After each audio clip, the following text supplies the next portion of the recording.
Phone হঠাৎ করে dead হয়ে গেলেও এত বিরক্ত লাগে না যতটা চালু ফোন হঠাৎ করে চার্জ না হলে বিরক্ত লাগে। এক কাস্টমার ভাই তার ফোনটা আমার কাছে নিয়ে এসে বলতেছে ফোনে চার্জ হচ্ছে না। তিনি বলতেছেন এমন রাগ উঠছে অল্পের জন্য ফোনটা আছাড় দিয়ে দিত। আমি তাকে বললাম দেখেন ফোনে যে কোনো সময় যে কোনো সমস্যা হইতে পারে, এটার জন্য আপনি রাগ করে আছাড় দিলে হয়তো আপনার খরচ আরো বাড়তো, এছাড়া তেমন কিছুই হইতো না। এরপর আমি কাস্টমারের হাত থেকে ফোনটা নিয়ে সুন্দরভাবে খুলে ফেলি এবং খোলার পরেই দেখতে পাই আপনি যে সেক্টরেই কাজ করুন না কেন, আপনি যেখান থেকে প্রথম কাজ শুরু করেছেন বা যে ওস্তাদের হাত ধরে প্রথম কাজ করা শুরু করছেন তাকে কখনোই ভুলে যাইয়েন না। হয়তো আপনি তার কাছ থেকে ভালোভাবে কাজ শিখতে পারেন নাই বা আপনাকে বকাঝকা করতো বা এমনও সময় গেছে অনেক গালাগালিও করছে, কিন্তু একটা কথা মনে রাখবেন তার হাত ধরেই কিন্তু আপনি এই লাইনে আসছেন। আজকে যে অবস্থানে আছেন তার পেছনে সবচেয়ে বড় অবদান ওই লোকটার। একটা কথা মনে রাখবেন, যে কোনো সেক্টরের প্রথম ধাপটাই হচ্ছে সবচেয়ে কঠিন বিষয়। হয়তো আপনি মনে মনে ভাবতেছেন কিভাবে শিখাইছে, টুকিটাকি কাজ ছাড়া তেমন ভালো কোনো কাজই শিখাই নাই, কিন্তু বিশ্বাস করেন ওই টুকিটাকি কাজই হচ্ছে যে কোনো কাজের প্রথম ধাপ। ওই প্রথম ধাপটা যদি আপনি ভালোভাবে না শিখতে পারেন তাহলে কখনোই আপনি ভবিষ্যতে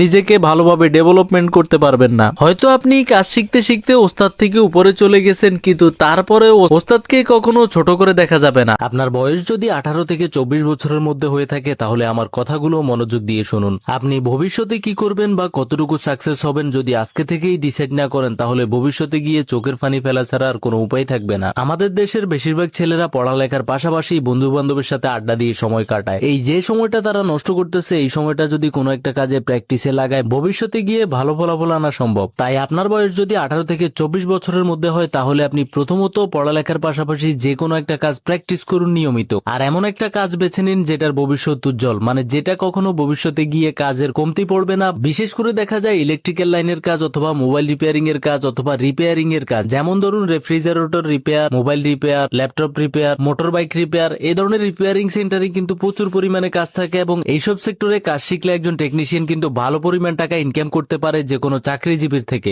এবার আপনি চিন্তা করে দেখুন বাকিটা আপনার বিষয়, আপনি কোন সেক্টরে কাজ করবে। তাই একটা কথাই বলবো, সময় নষ্ট করবেন না, আজই শুরু করুন। কাস্টমারের মোবাইল কাজ করার সময় কাস্টমার এমন ভাবে তাকিয়ে থাকে যে একজন বউ তার জামাইয়ের দিকে এরকম ভাবে তাকায় না। কাস্টমারের দুইটা চোখ বড় বড় কইরা এক নজরে তাকিয়ে থাকে যাতে একজন টেকনিশিয়ান কোনো পাশপাতে চুরি না করতে পারে, বিশেষ করে নাট। এই কাস্টমারটা আছে ডিসপ্লে লাগানোর জন্য। পরে কাস্টমার হাত থেকে মোবাইলটা নিলাম, মোবাইলটা নিয়ে মোবাইলটা খুললাম। মোবাইলটা খোলা থেকে শুরু করে মোবাইলটা কাজ শেষ হওয়া আগ পর্যন্ত কাস্টমার এরকম ভাবে তাকায় আছে, একটা পলক কাস্টমার অন্যদিকে তাকায় নেই। মানে এক কথা হচ্ছে কাস্টমারের মোবাইল আর কাস্টমারের চোখ একদম বরাবর। তারপর কাস্টমারকে বসতে দিলাম যে ভাই বসেন। পরে কাস্টমার বলতেছে ভাই বসা লাগবে না, আমি আপনার কাজ দেখতেছি। কাস্টমার মনে করতেছে হয়তো আমি তার নাট বল্টু খুলে রেখে দিব।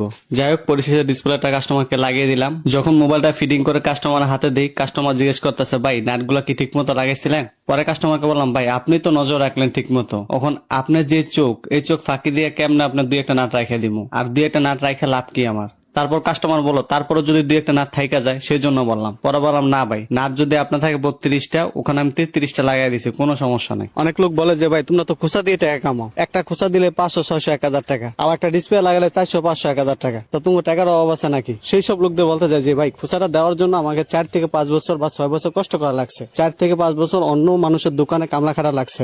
কোথায় খুচাটা দিব বা কিভাবে খুচাটা দিব, কাস্টমার কিভাবে হ্যান্ডেল করব, এগুলা শেখার জন্য আমাকে অনেক সময় ইনভেস্ট করতে হয়েছে। মালিক যা বলছে সবসময় সেই কথা মানতে হয়েছে। যদি মালিক বলছে চা নিয়ে আসো, মালিকের চা টানা লাগছে, এমনকি মালিকের বাজার স্টক করে দেওয়া লাগছে। এই খুচাটা শেখার জন্য অনেক সময় অনেক ধৈর্য ইনভেস্ট করা লাগছে। আর আপনি চাইলে খুচা দিয়ে টাকা ইনকাম করতে পারবেন না। এর কারণ হচ্ছে আপনার খুচা দিয়ে টাকা ইনকাম করার জন্য 4 থেকে 5 বছর ইনভেস্ট করা লাগবে, এছাড়া কোনোভাবে সম্ভব না। আগে এইসব খুচা গাছের কাম শিখেন, তারপর মানুষকে এইসব কথা বলেন। আপনি যদি টেকনিশিয়ান হয়ে থাকেন তাহলে কখনো না কখনো এই ধরনের সমস্যায় পড়েছেন, আমি গ্যারান্টি দিয়ে বলতে পারবো। অনেকদিন আগে আমার কাছে একটা কাস্টমার আসছিল, তার ফোনটা হঠাৎ করে ডেড হয়ে গেছে। পরবর্তীতে আমি কাস্টমারের ফোনটা খুলে অনেকক্ষণ চেক করলাম, কোনো সমস্যা খুঁজে পেলাম না। ফাইনালি একটা লাইনে লিকেজ শর্ট পেলাম, কিন্তু সেই লাইনটাতে রিপেয়ার করে